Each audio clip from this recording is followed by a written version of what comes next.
بسم اللہ الرحمن الرحیم۔ آج کا عنوان ہے شخصیت سازی۔ شخصیت کی نشو و نمائی مقصد زندگی ہے۔ فطرت انسانی کا تقاضا ہے کہ ہر انسان معاشرے میں ایک مؤثر اور کامیاب زندگی کے لیے بھاگ دوڑ کر رہا ہے۔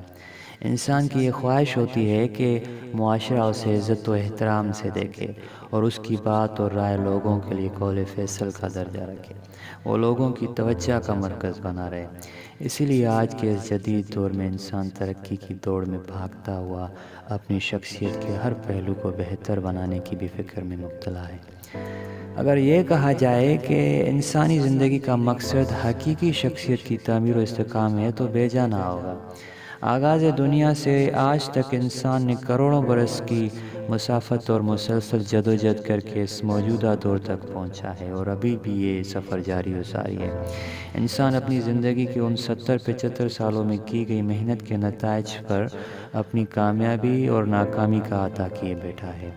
ہر شخص کا آخری مقصد اور قوی ترین خواہش انسانی شخصیت کی تکمیل ہے۔ انسان کی شخصیت سازی کا عمل اس کی پیدائش کے ساتھ ہی شروع ہو جاتا ہے اور مرنے تک جاری رہتا ہے۔ تعمیر شخصیت کے اس عمل میں وراثت اور ماحول شدید اثر انداز ہوتے ہیں۔ یہاں انسانوں کے درمیان تاحال یہ بحث جاری ہے کہ انسان ماحول پر اثر انداز ہوتا ہے یا ماحول اس انسان پر اثرات مرتب کرتا ہے۔ بہرحال مسلم حقیقت یہ ہے کہ معاشرہ اعلیٰ انسانی صفات کی تعمیر میں اثر انداز ہوتا ہے۔ انسان کا سوچنے کا انداز، اخلاقی تربیت اور اعمال معاشرے سے متاثر ہوتے ہیں۔ ماحول کے اثرات انسانی نظریات اور عقائد پر بھی ہوتے ہیں۔ بہترین معاشرہ بہترین صفات کے حامل افراد کو جنم دیتا ہے، جبکہ اخلاقی گراوٹ کا شکار معاشرہ اور ماحول انسان کو بھی اخلاقی برائیوں میں مبتلا کر دیتے ہیں۔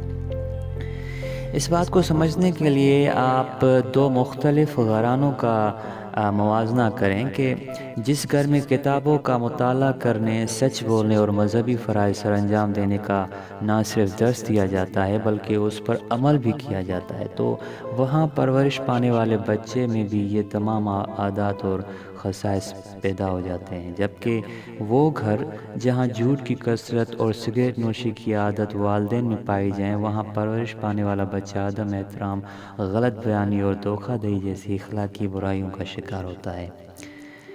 بچے کی اولین درسگاہ ماں کی گود ہوتی ہے۔ انسان سب سے زیادہ اپنے گھر کے ماحول سے سیکھتا ہے۔ والدین کی عادات بچے کی شخصیت سازی کے لیے راستہ فراہم کر رہی ہوتی ہیں۔ جس طرح گھر کا ماحول ہوگا ویسے ہی بچے کی تربیت ہوگی۔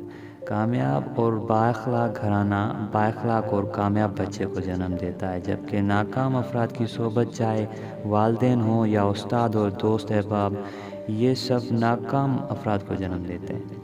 آج اگر ہم معاشرے پر نظر دوڑائیں تو ہمیں ہر جگہ بری صحبت کے اثرات نظر آتے ہیں، اور میرے نزدیک آج معاشرے کی ناکامی کی بہت بڑی وجہ یہی ناکام صحبت اور سوچ ہے۔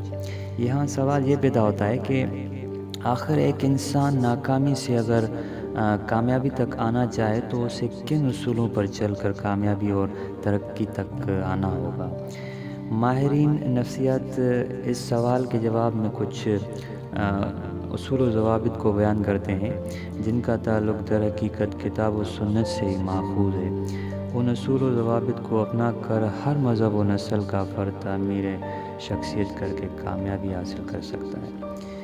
وہ اصول یہ ہیں کہ مال اور شہرت کے پیچھے نہ بھاگیں، دوسروں کی مدد کا عزم کریں، جھوٹ اور خیانت سے دوری اختیار کریں، گلے شکوے کی بجائے شکر کی عادت اپنائیں، اچھا سوچیں اور بدگمانی سے دور رہیں، کامیاب افراد کے ساتھ میل جول رکھیں، خوددار بنیں، خود پر یقین کریں، احسان و ہمدردی کو اپنائیں، بدگمانی سے دور رہیں، حسد کرنے کے بجائے لوگوں کی صلاحیتوں کو سراہیں۔ اس سب کے ساتھ ساتھ اگر اسلامی ضابطۂ حیات کو اپنا لیا جائے تو وہ بذات خود ایک کامیاب شخصیت سازی کا نمونہ ہے۔ تعمیر شخصیت کے لیے شعوری کوشش لازم ہے، اور یہ کوشش کسی رہبر کے نقش قدم پر چلنے سے آسان ہو جاتی ہے۔ انسانی شخصیت کے نکھار کے لیے روح، بدن اور عقل تینوں کی تعمیر مد نظر رکھی جاتی ہے، اور ان تینوں پر